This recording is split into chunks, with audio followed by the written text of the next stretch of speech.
There is a loving mother energy rising on the planet at this time, and she's calling us all back to ourselves, each other, and the earth.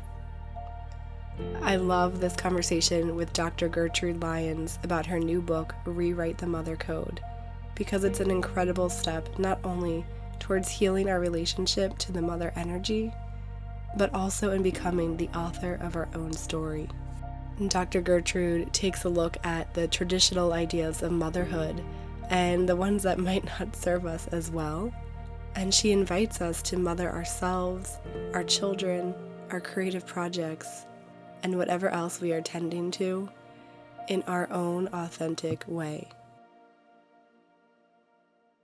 Welcome back, everyone. I am here with Dr. Gertrude, and she has just written Rewrite the Mother Code. And I love this tagline, From Sacrifice to Stardust, a cosmic approach to motherhood. Mm-hmm. And yeah, I'm so happy that you're here and excited to see where all this goes today with our Me conversation. too, Stacy. Thank you so much for including me in this beautiful uh, offering that you're putting together. It's so needed and so wonderful. So thank you for thinking of me and having me on. Of course, yeah. And I'm trying to think of where to start. Why don't we start with just introducing who you are Okay, and a little bit about the book? sure. Okay, so well, I already said my name is Dr. Gertrude Lyons, and I am a author, a speaker, coach. Um, Retreat leader, all these ways that I've podcast host, found to really start bringing this message out that came through me when I did my doctorate back, and I completed that in 2017, where I was working on studying and finding out what did it really mean and how can I raise women's awareness for the transformational or personal growth opportunity in motherhood. So that was the launching point. And its whole transfer, it was a big transformation for me. So once I did that, and then I started getting out and speaking about it and doing workshops, I realized I need to write a book. And of course, over time, when you're working with something, even when I did the doctorate and then when I did the book, the there were so many things that I wanted to say, right? There's so much about this opportunity of growth and transformation during one of the most tumultuous, chaotic times of new motherhood. And like, what does that mean? And how is it possible to how how was motherhood? And to do that, we have to look at how you experienced mothering and motherhood and your upbringing and your family culture and everything that you saw around you, and then what is happening in the current culture. All Mhm, those forces come together, not necessarily always against, but some of them do when you're looking at how do I want to create the mothering experience of my choosing? How mhm, do I use my voice to make that happen? How do I start getting in touch with the wise woman inside and following my intuition when others around me aren't doing the same thing, right? mhm, So really being able to embark on your own path and one that matters to you, and then from there you explore those codes, reveal this to yourself, you look at this, and then an expanded experience and expanded even definition of motherhood to be inclusive and have motherhood now not just mean a role you take on when you decide to, and if you decide to have a child, mhm, but everything. It's an energy, right? As I know that you're going to be working on, and others will have talked about. There's a mother energy that everyone has. Everyone has access to it, right? And so, all women, really all people, but all women mother.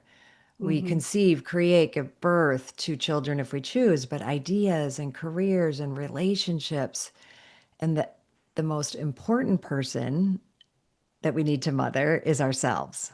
So, all that care and creative energy that we're putting into these things that we care so much about, really, we need to and what happens when, it's not like a should, but what happens when Mm-hmm. we give that to ourselves, Mm. and when we give ourselves that attention, when we find the autonomy to have the experience that we want, then that's where the cosmic motherhood comes into being. Then we can start connecting with universal wisdom, you know, really know that we're never alone in this because we're all connected, and whatever affiliation or orientation you have to spirit and energy, that becomes available to us, and suddenly this job or this role becomes this much bigger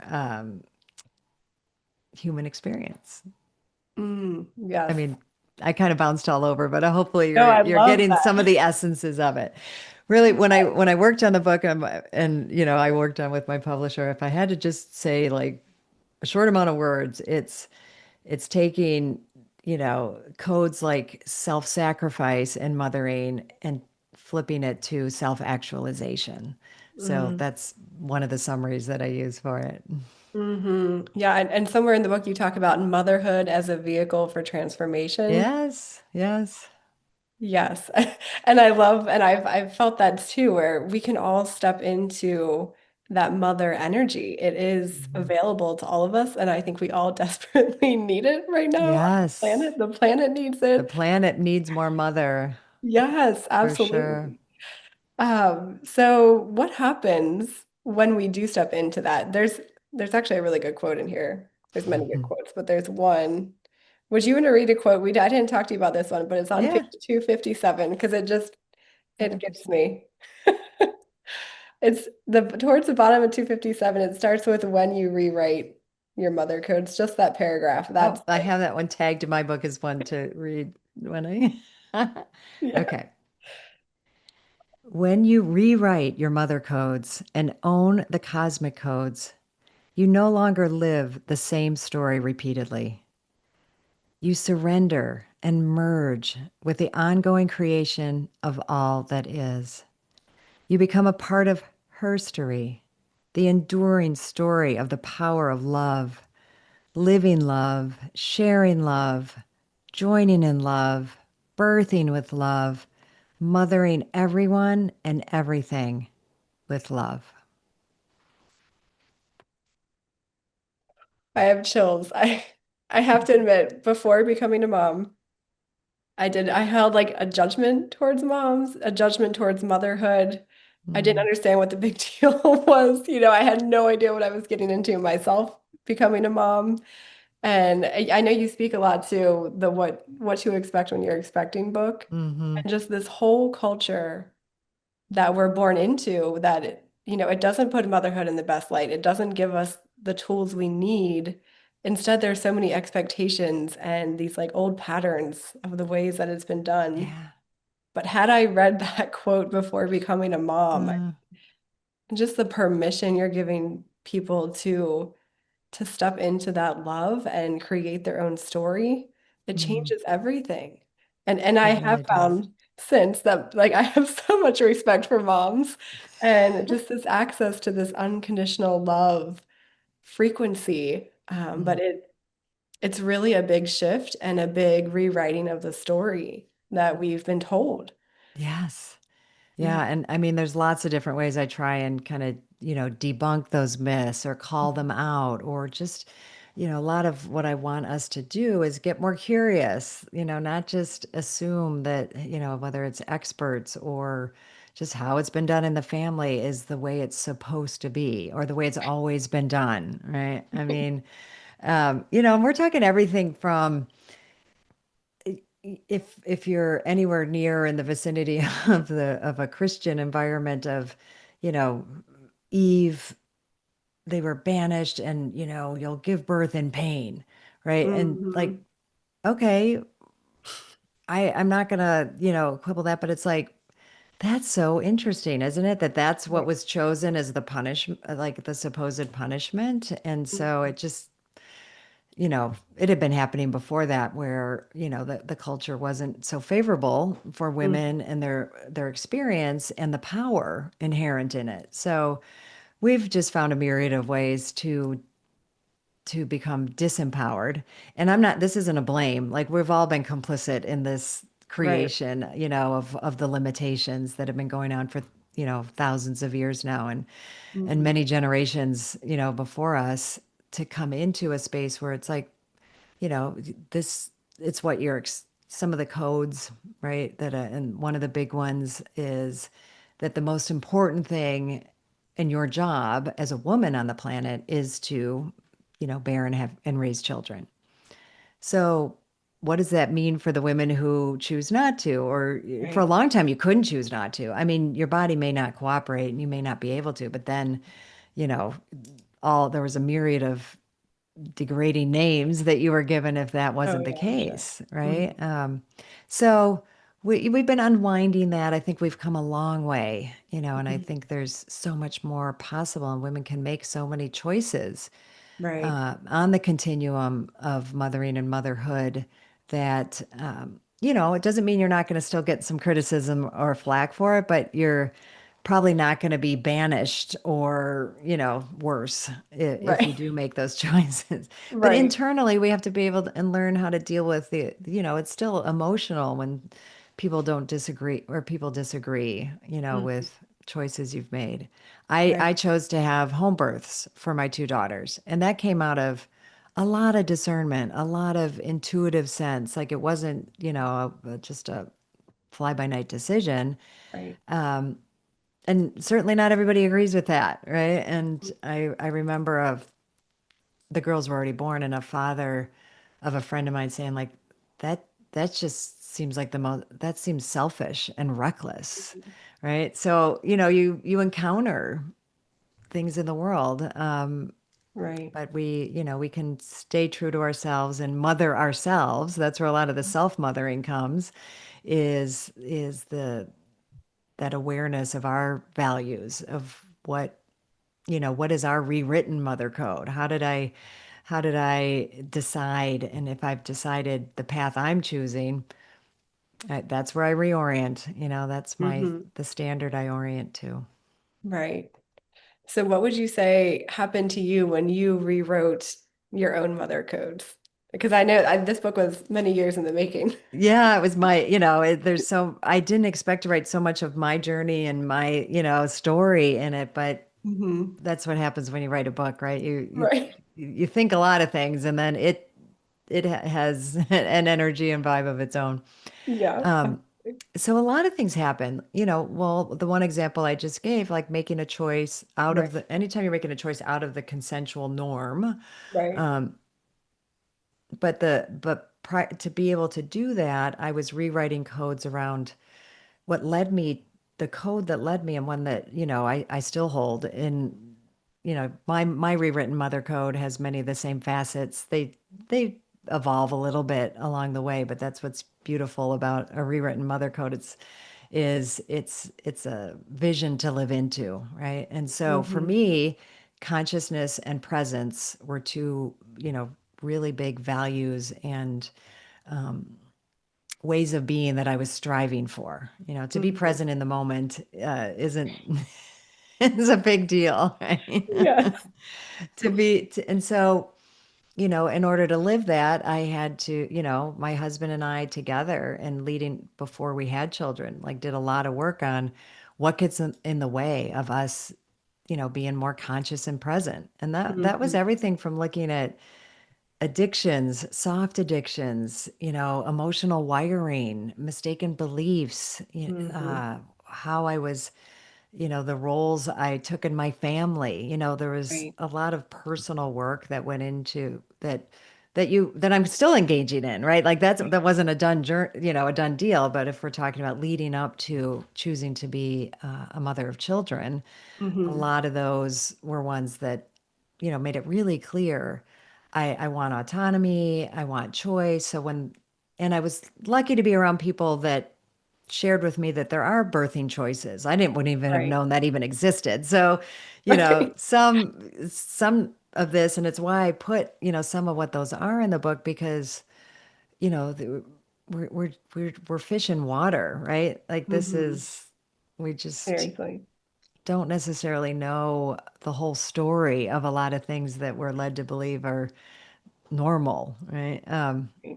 So I was, I was lucky or fortunate enough to be around people who were asking some of those questions and showing possibilities for me to, that there were possibilities for me to choose from. So that was, um, does that give a good example? Because Oh yeah, there's certainly so have much more. there. Yeah. There's so Okay, much. good. And I feel like just the act of rewriting your mother code, and I think that can show up in any way for people, like just coming up with a set of values and deciding what your path is. To me, that's like creating the foundation of love that Hmm. then you get to create from. And your families get to, like my husband and I had the same process. We had to like figure, just get clear on what we wanted before we had kids and Yeah. what that would look like, how that would affect us. And it was like this clearing out and nesting. And I always just feel this sense of you're creating this unconditional love foundation that our family gets to grow on, the dreams, our Mm. creative projects and and yeah, and just how important story is, like to share our stories Yes, and to hear the exactly. stories.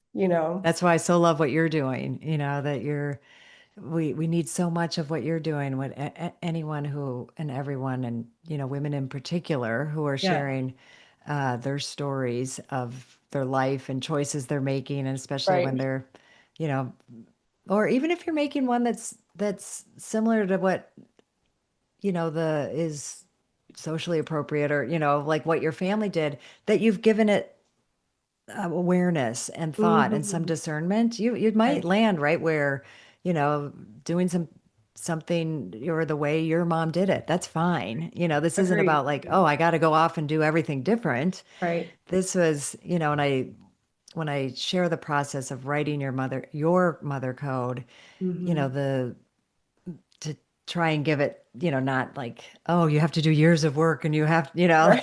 and the depths. And yes, I'm all for that, and happy to coach you and, and into Right. those depths. Um, but I wanted to provide a way that still is very effective, which is just taking some time to look at your upbringing and the mothering you received. What did you like? What didn't you Mhm. like? And make a Yeah, list, right? It's not what was good, what was bad. It's just what did I true. like? What didn't Hmm. I like? And really, go through different ages and stages and awarenesses. And go into that being willing to be honest, right? I know we get this protective thing sometimes around our families, like, oh, I'm breaking Right. rules if I say things I didn't like. That's not even allowed. Right. The tribal I shame and liked all it. that. Exactly. I liked everything. What do you mean? They were perfect. And, it's courageous to even sometimes put your foot in Oh the yeah. water at that level. Yeah.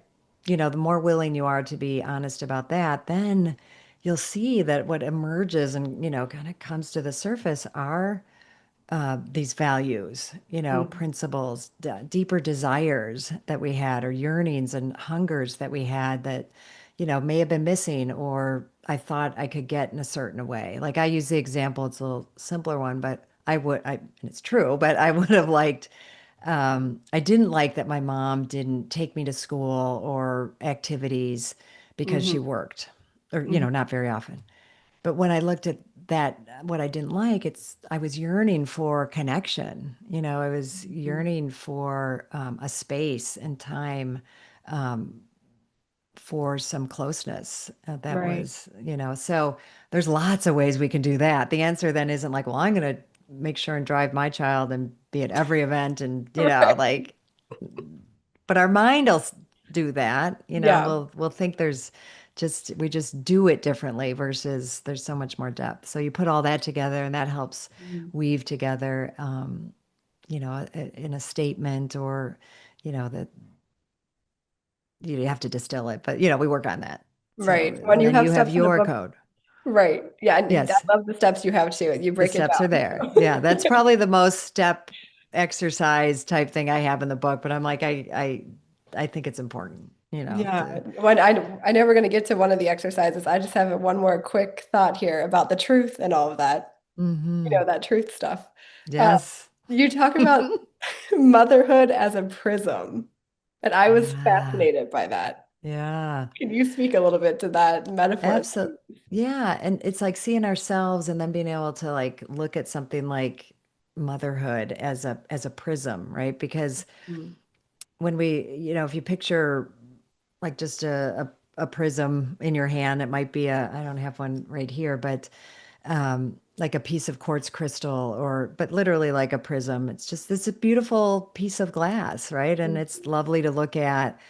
But when you shine light onto it, it bursts open, with rainbows, and suddenly you can see the colors. So if we think about, putting the light of truth towards something, like what we just talked about, telling some of these truths, like those Right. as light that hits this prism, then we've just become, moved from something that already was beautiful to something that's so much more expansive and so many more Mhm. possibilities. And we get to see all the aspects and colors of, and so if we're thinking about motherhood, right? Like truths about it, and tell our truths as they're happening in the moment. We think the way to get that rainbow to show up is just to say nice things, or Right. and it could be true. Like it's not like good things aren't true too, right? Like Right. there's certain things like this is, a beautiful experience, but more often than not, we're not willing to share like where it's hard or where, Right. some of our deeper learning is. There's a And lot of that. yeah, exactly.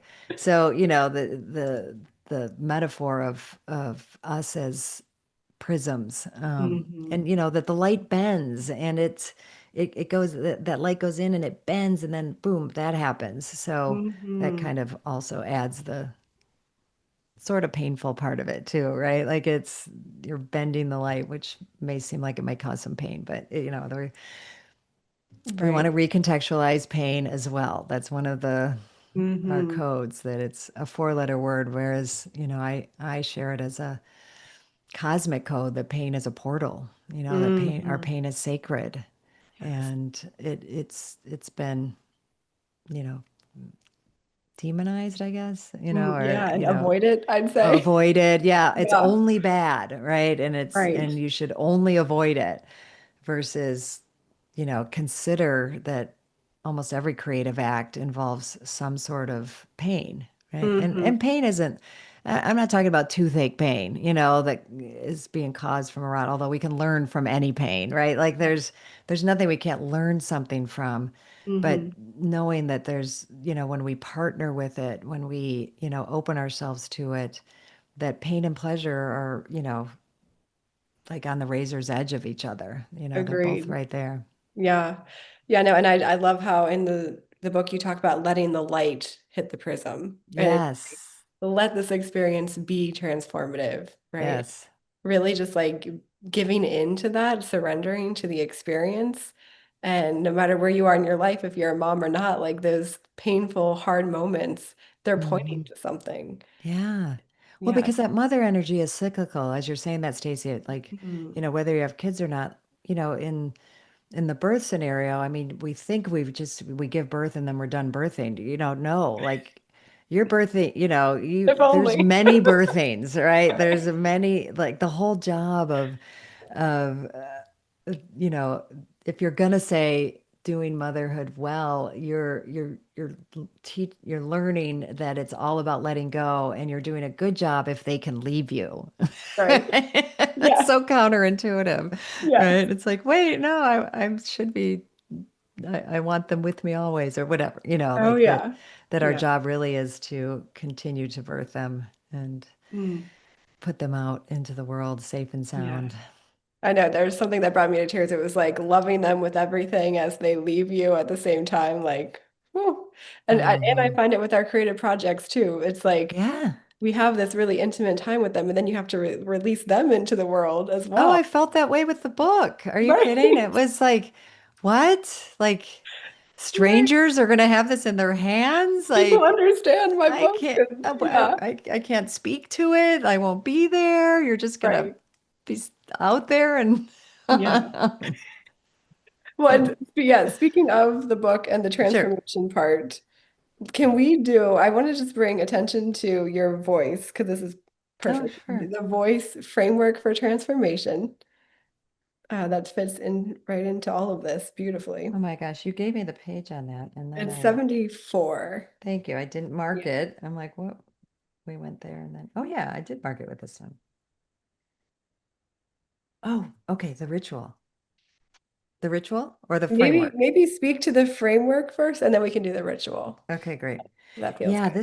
this was one of those like creative happenings, when you're writing a book and suddenly you need to put, my coaching and the work I'm doing into something that someone can read about versus, be one-on-one, with. And this process of finding, I call it like finding your voice, but it's a framework for transformation, a Hmm. framework to kind of hold as you're moving through anything, really. But for here, it was like if you're gonna be in this space of this of motherhood as a transformation, and Hmm. really just how much it matters to claim our voice. So that being said, but I was looking at all these pieces. This is maybe more that I'll get right to it in a second. But this was a finding my voice, and it was really one of those magical moments because I was playing with these pieces that I knew needed to be part of this framework, and vision was one of them, right? And Hmm. intuition, like those were two, like so close. Absolutely. So Yeah. vision and intuition and um, like taking responsibility and taking ownership of the process. So it was like getting these pieces out. And then my publisher and, and book editor at the time, she's like, and maybe we'll want it to turn it into what we might call an acronym, but it's actually an acrostic. Long Right. story. An acronym because that's how we know it. Maybe it'll be an acronym. And like when I first, like everything was sounding like, and I was writing this during COVID, some of it during COVID. I'm like, it just sounds like COVID, right? And as I was coming, and then I woke up in the middle of the night one night. I'm like, wait a second, if I just change this to that and I move it around, it spells voice. Oh, that gives It's me chills. spelled out voice. And I'm like, this is what this whole journey is about for me, is getting my voice out and understanding, and claiming that I have something to say, that my experience has value, all of this. And oh my God, what you mean it's voice. So that's kind of how it personally got born. Oh, And but I wanted to have access to, or, be able to look at a process and look at a framework that can guide us, right? So it's using your voice, but it's about voice. So this voice framework is vision. So V for vision, mother energy fuels my deepest desires. And then mm, ownership. I unapologetically claim my voice. Intuition, my heart shines a guiding radiant light. Culture, I create a community of loving support. And engage, I walk with true steps toward my vision. So obviously then in the book, I talk a lot about each one of those areas and what it means to have it and claim it. So it was one of those wonderful surprises, unexpected surprises while I was writing the book. I love that. Would you want to guide us through the sound ritual that goes with that? Sure. It was Yes. really powerful when I did that, and I just feel like it'd be perfect for Oh, this. I would be honored to do that. Well, I guess if whether you're watching or listening or however you're doing this, we want to, this, I have toward the beginning of every chapter a ritual that you can partake in that reflects what's happening in that chapter, but loosely, so to speak, Hmm. because I want us to know that we can get present with ourselves and all these different ways to mother ourselves. And one of them is ritual and meditation. Okay, so sound ritual. Voices and sounds from others can serve as a mystical portal, like they were for me in the experiences I've shared in the book. They can also shut us down and divert us from carving our own unique path. The more we tune into our own voice, the more we can attune with other voices that resonate with our highest intentions. So go ahead now, place your hands gently on your throat, feeling the warmth of your touch and the steady rhythm of your breath. Visualize a soft, warm light glowing at your throat, radiating outward with each breath you take. This light represents the essence of your voice, your unique sound, your truth, your ability to communicate and express yourself. Feel this light expanding with each inhale, growing brighter and more vibrant. As you continue to breathe, begin to hum softly. Let the hum resonate from deep within, feeling the vibration in your throat and chest. Let the hum be gentle, without force, simply letting your voice emerge naturally. With each hum, imagine the light in your throat becoming more radiant, filling your entire body with warmth and energy. Imagine it connecting with the world around you, sending out waves of your unique energy, your truth. After a few minutes, let the hum fade naturally and return to silence. Place your hands back on your throat, feeling the energy that still lingers. Whisper softly to yourself, "My voice is powerful. My voice is beautiful. My voice is my truth." Carry the energy of this ritual with you throughout your day, knowing that your voice is a powerful tool of expression and connection.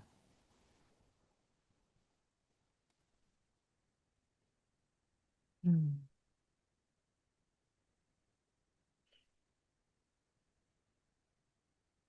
Hmm. Yeah, I mean, just placing your hand on your throat, that is such a powerful experience. Isn't it?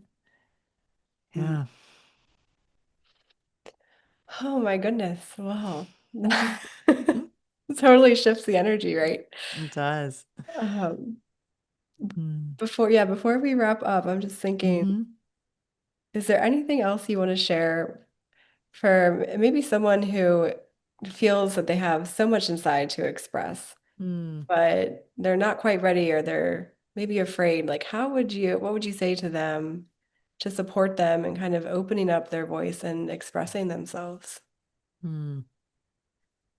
Well, it's interesting. Like the several things came to mind as you said that. So I may say a couple things.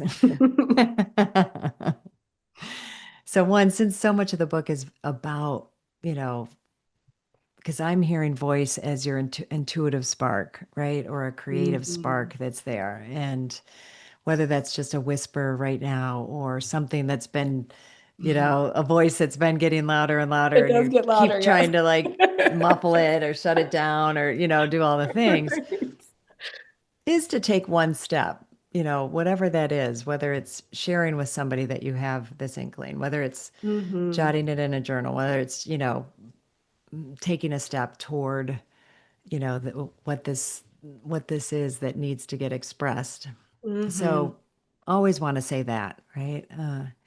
And I think sometimes like then just with our voice, with expression, for me, I will say like with my literal voice, and it wasn't about what I had to say or anything. It was literally about the sound of my voice and, working with a voice coach that was so Mm, illuminating for me interesting. is is that your voice has the potential or, can be a vehicle for pleasure.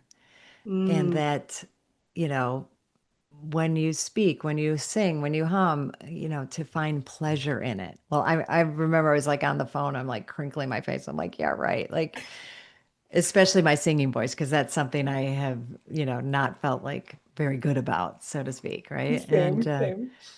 um, but something about that just shifted like, oh, Hmm.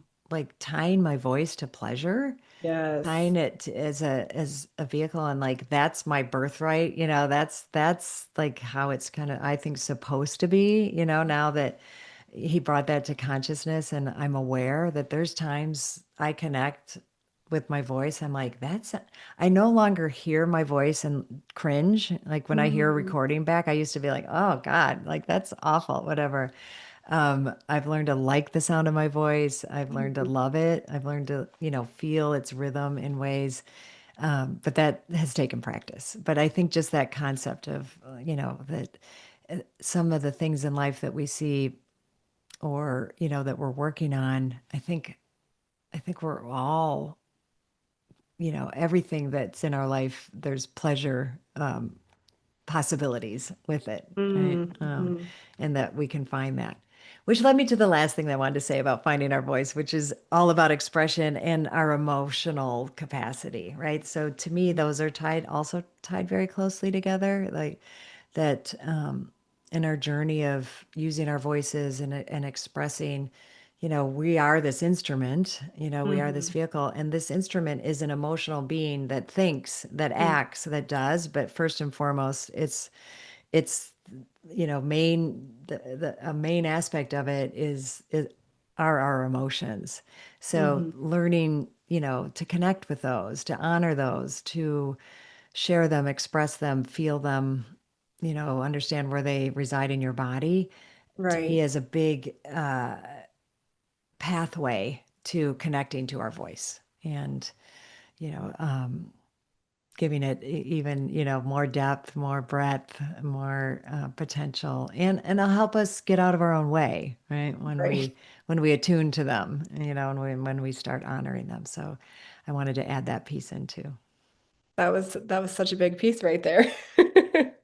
Yeah, I totally agree. Like I think just get letting it move through you and not Hmm. holding so tightly. And I love that you brought up pleasure because absolutely to all of that. And Hmm. I think when we like these processes, they're just like childbirth. It's like, oh, you're self like all this self-work and it's gonna be hard and heavy. It's Yeah. like, no. There are moments, of course, but then you can bring the pleasure, you can bring the lightheartedness and the joy back into this Hmm. process. Just the same like motherhood. I'm in awe of the joy and Mm. just the pleasure as well of just like watching the kids grow and creating these memories. And I had no idea. Yeah. So Right? I it can be know. the same for our creative work and our transformation. So Hmm. mm, Yeah. that's beautiful. Yeah. And I know you, on top of all of what you shared, you have another freak, another thing to share. Can you share about Yeah, your I'll gift? share a little bit about this because Mhm. I mean everything's connected, so this may not sound like but I had put together this it's a self-led course called Journey into the Dark. So I think it does tie in from this whole like pain, pleasure, and where we're misguided to think like where we find our pleasure. And, it's so I actually shine the light of truth onto this prism of, and one of the beams that came out is like, wait, you know, we've been taught to be afraid of the dark. We've been taught that, the dark is a scary place. It's, one of the came out as one of the poems in my book. It's like it's not a dark, scary place. Like the dark is a place of the feminine, I believe. And the yin yang symbol, masculine values or masculine energy is the white, and the dark is the feminine. Mhm. And that has been demonized. There's so much that's been Absolutely. said about that makes it, we've been taught to not believe that. So Mhm. this is an exploration. It's called Journey into the Dark, where we can bust some of those myths and really start looking at like, oh, there's really beautiful things that happen in the dark, like the womb. The womb is a dark place where creation takes place, right? Yes, yes. This dark, slippery container, no light comes in, and look what happens, right? Mm. So it's recontextualizing. So it gives journal prompts and meditations and different ways to explore and look at what it means to now honor and befriend and understand that, some of our mother energy, it starts in that place. We all start in that place, right? So Yeah, yeah, so that's what I'm giving away. I love that. Okay, and I have one more request because we went Sure, to the womb space. we I did. really wanted you We to went read. there. I really want you to read this poem, if that's okay, Okay. from part one. The the Um, the intro one, right? yes, Great. I would be happy to. that would be a beautiful way to, yeah, just finish. Hmm. Mm. Your first human home is a womb. You live inside another human's body. Cells multiply out of nowhere in a dark, slippery, wet container. You become matter. You chose this human. You chose this womb. You are spirit made manifest in the darkness. You hear the heartbeat. You become the sensations of your host. Oh, this is what it's like to be human. You are making yourself. She is making you. Everyone around you is forming you. Light is masculine, dark is feminine. Two forces that work together in harmony to bring forth life. The heat and warmth united within the darkness. No external light enters the sacred space of the womb. Only the spark of creation exists, putting form around the wisdom of the universe. There are no mistakes, only learning. You know this is truth when you are in the womb. And then, as you join humankind, it is yours to rekindle that flame repeatedly and ultimately connect back to the wisdom of your beginning. That's it. Mm. Yes, that feels complete. My Mm. goodness. Thank you so much, Dr. Gertrude, Oh for my gosh. your Thank you. beautiful voice, beautiful message. Mm. It is so needed at this time. Thank you. We do. We need each other's voices. Thank you. Mm. This conversation is part of the Write from the Heart retreat that I designed for the release of my new book, Rose Unfolding. You can click the links in the description below to sign up for the retreat and learn more about my new book.